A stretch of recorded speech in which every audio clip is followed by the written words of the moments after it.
I think it's good news for the Indian markets for at least the short term. I think tapering pressures, as you know, are off in the immediate term. I think that bodes well. I think the bigger cues are, of course, what's coming in from China, and you've got to watch that space carefully. And if that is structural, I think that is good news for the global economy, and that, of course, bodes well for the Indian economy.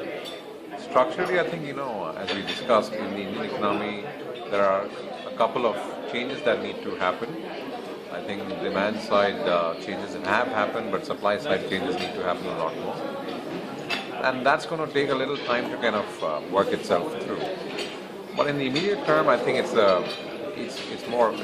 better than what we had anticipated. I think markets will remain range bound, but they're going to look positive for a while. But I don't think people should look at this as a structural improvement in markets.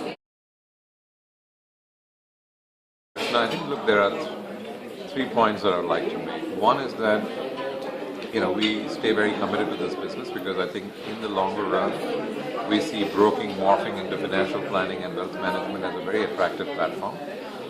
It's a platform that plays directly into the demographic dividend, the structural growth story of India, which may not sound as attractive today, but is structurally very much there. And I think, look, we are doing 3 things to fundamentally get there. One is we are investing significantly in technology.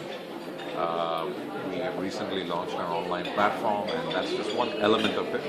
We are also investing a lot of big data and analytics. I think there's a lot of client insight that's available that has not been used by many broking firms. We are beginning to make a bid on that. And I think that allows us to create revenue opportunities, pricing opportunities which are typically not been exploited so far.